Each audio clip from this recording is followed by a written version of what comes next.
그리고 이제 세 번째로는 이제 인슐린은 대개 이제 비행기 내로 이제 지참을 해서 가는 것이 맞는데요. 그때 이제 문제가 발생하지 않기 위해서는 안녕하세요. 가톨릭대학교 내분비내과 이정민입니다. 오늘은 인슐린 치료를 하는 환자분들이 여행을 가실 때 어떻게 관리하면 좋을지에 대해서 알아보고자 하는데요. 오늘 저희에게 유용할 정보를 주실 가톨릭대학교 김미경 교수님을 모셨습니다. 교수님 안녕하세요. 네, 안녕하세요.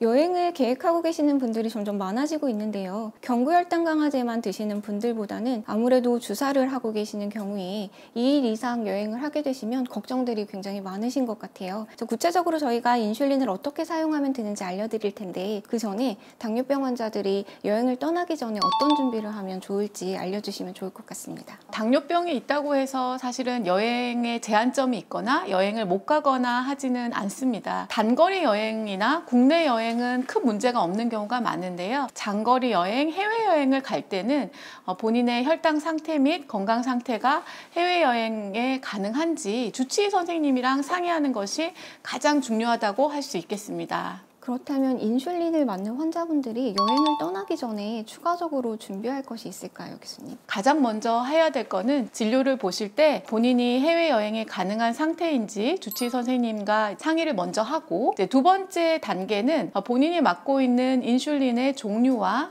용량 이런 것들에 대한 정확한 지식이 필요합니다. 우리나라에서의 사용되는 이제 인슐린의 상품명과 외국에서의 상품명이 성분은 똑같지만 다를 수 있습니다. 그래서 정확한 성분명과 인슐린의 단위 그리고 맞는 시간 이런 거에 대한 정확한 정보가 적혀 있는 메모 같은 것들도 필요하고요. 그리고 이제 세 번째로는 이제 인슐린은 대개 이제 비행기 내로 이제 지참을 해서 가는 것이 맞는데요. 그렇게 하기 위해서는 이제 출입국 사무소를 이제 통과를 하게 되는데 그때 이제 문제가 발생하지 않기 위해서는 인슐린 사용자라는 거에 대한 의사 소견서 또는 영문 소견서 이런 것들을 같이 첨부하시면 좋을 것 같습니다. 해외여행을 가지 못하는 당뇨병 환자들이 있을까요? 인슐린 치료를 받고 있는 환자분들 중에서 혈당 관리 조절 상태가 매우 나쁘거나 빈번하게 저혈당이 발생하시는 분은 해외여행을 할 경우에 현지에서 문제가 생기게 되면 현지에 입원하는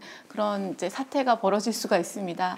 실제로 이제 코로나 전에 외국 분들이 이제 국내로 여행을 오셔서 당뇨병성 케톤산증이나 심각한 저혈당으로 이제 저희 병원 응급실에 방문해서 중환자실 입원 치료를 했던 경우들도 있습니다. 그래서 반대로 우리나라 당뇨병 환자분들이 해외여행을 가서 이제 그런 일이 발생을 할 경우에 말도 잘 안 통하는데 해외에 이제 병원에 입원을 하게 되면 이제 크게 이제 곤란한 상황이 벌어질 수도 있을 것 같습니다. 네, 아무래도 준비할 것이 많으니까 저 같은 경우에는 환자분들이 여행 가기 전에 인슐린 아니고 그 짧은 기간 동안만이라도 약으로만 바꿔서 가겠다라고 말씀하시는 분들이 많거든요. 교수님은 어떻게 말씀해 주시는지 궁금합니다. 인슐린 치료를 받는 환자라고 다 똑같진 않습니다. 생존을 위해서 인슐린 치료가 반드시 필요한 환자들이 있죠. 일형 당뇨병 환자분은 반드시 인슐린 치료를 받아야 되기 때문에 당연히 경구약제로 변경은 어렵습니다. 근데 우리가 보고 있는 대부분의 환자분들은 혈당 조절을 위해서 경구약물로는 충분치 않아서 인슐린 치료를 추가하는 경우들이 이제 대부분인 경우 2형 당뇨병에 해당되는데요. 이런 환자분들은 해외여행을 가셔서 현지에서 인슐린 주사를 맞는 것이 매우 어렵다. 이렇다 그러면 인슐린 주사를 아예 중단하는 사태가 벌어질 수도 있기 때문에 환자분과 이제 상의를 해보고 꼭 경구약물로 이제 변경이 필요하시다라고 말씀을 하시면 이제 변경을 하는 경우들도 있다고 할 수가 있겠습니다. 하지만 혈당 관리를 위해서 경구약물로 불충분해서 인슐린 치료를 추가하거나 인슐린으로 관리하는 환자분 같은 경우에는 해외여행 시에도 혈당 관리가 잘 되는 것이 필요하기 때문에 인슐린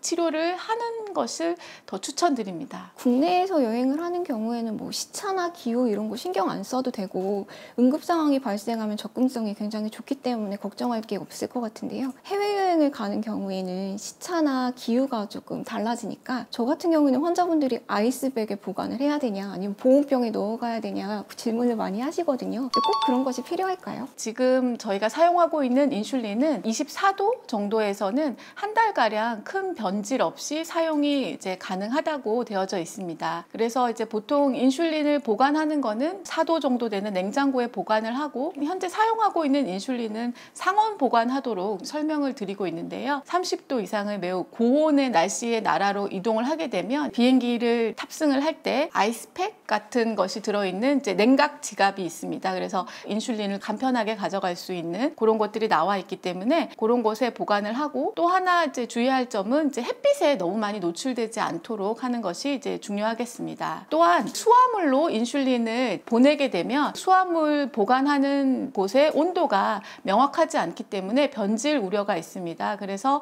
인슐린 같은 경우에는 이제 기내로 가지고 탑승을 하는 것을 권장드립니다. 네, 비행기 내에서 사실은 가지고 탄다고 해서 인슐린을 하는 경우가 많지는 않을 것 같습니다. 네, 특별히 기내에서 당뇨병 환자들이 조심하면 좋을 것들이 있을지 궁금한데요. 저희가 이제 오늘 설명드리는 내용은 8시간 이상 장시간 비행기를 타고 좀 장거리 여행을 하는 이제 경우에 대해서 이제 설명을 주로 드리고 있습니다.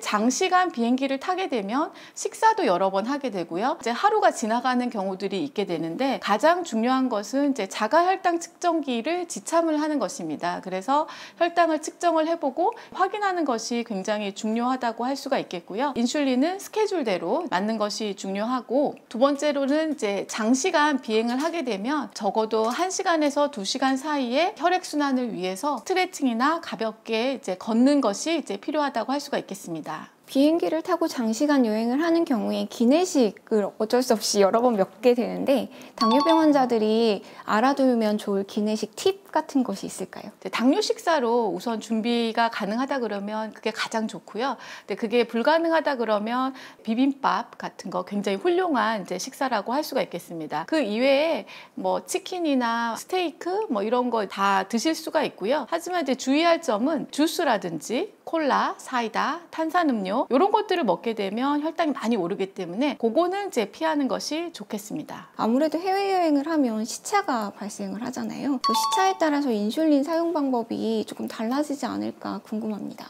시차가 3시간 미만이거나 시차가 별로 없는 나라로 여행할 경우에는 이제 상관이 없습니다. 맞던 이제 대로 맞으면 되고요. 근데 이제 하나의 원칙은 이제 여행 간 나라의 시간에 맞춰서 인슐린 주사를 맞는 것이 이제 가장 쉽습니다. 보통 아침에 인슐린 주사를 맞는 분들은 현지에서의 아침이 왔을 때 인슐린 주사를 맞는 것이 좋을 것 같습니다. 어디로 여행을 하느냐에 따라서 그 시간 간격이 조금 달라질 수가 있는데요. 만약에 이제 서쪽으로 이제 해외여행을 가게 되면 시간이 조금 느리게 가게 돼서 현지에 도착해서 아침이 돼서 인슐린 주사를 맞게 되면 한국에서 맞던 시간 간격에 비해서 조금 늘어나게 됩니다. 그래서 인슐린 용량을 10% 정도 올리거나 혈당이 괜찮다 그러면 동일한 용량을 맞아도 되고요. 반대로 미국이나 유럽과 같이 이제 동쪽으로 저희가 해외여행을 가는 경우에는 시간이 조금 당겨져서 현지에 아침에 됐을 때 인슐린 주사를 맞게 되면 이제 한국에서 맞았던 시간과 이제 겹치게 됩니다. 그래서 만약에 이제 미국 LA로 이제 예를 들어보면 10월 1일 날 한국에서 9시에 출발을 하게 되면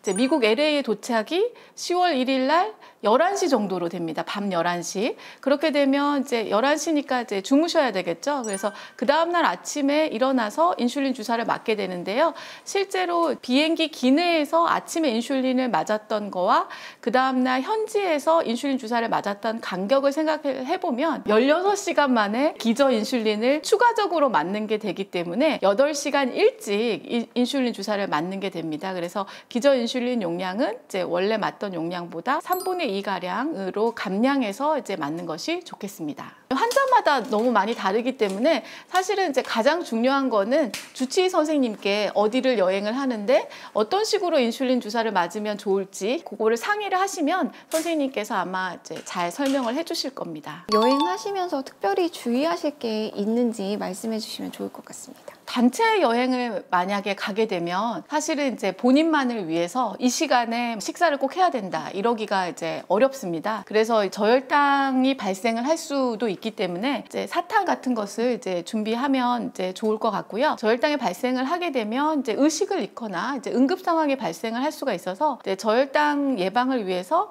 공복 혈당은 뭐 120, 130, 식후 혈당은 200 정도 선으로 맞추는 것이 이제 좋을 수 있겠습니다. 반대로 여행을 하게 되면 오랜만에 음식을 많이 먹게 되는 경우도 많습니다. 그래서 이제 음식을 많이 먹게 되면 오히려 이제 고혈당이 발생을 할 수가 있어서 주의가 필요하고 이제 음주나 이런 것은 이제 피하는 게 좋을 것 같습니다. 그리고 여행을 할 때 이것만은 꼭 챙겨야 한다. 이걸 좀 정리해서 말씀해 주시면 좋을 것 같습니다. 총 4가지로 정리를 할 수가 있는데요. 첫 번째는 이제 인슐린을 챙겨가야 되겠죠. 이제 두 번째는 자가혈당 측정기입니다. 이제 혈당의 상태가 어떤지 파악을 해야 되기 때문에 꼭 챙겨가면 좋을 것 같고요.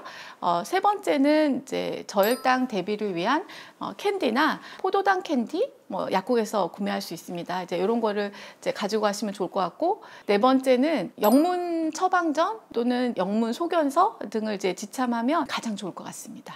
여행 계획들을 많이 세우시는데 그 중에 한 가지 항목 정도만 추가한다고 생각하시고 여행을 즐겁게 떠나시면 좋을 것 같습니다. 오늘 정보가 도움이 많이 되셨다면 구독과 좋아요 많이 눌러주세요. 감사합니다.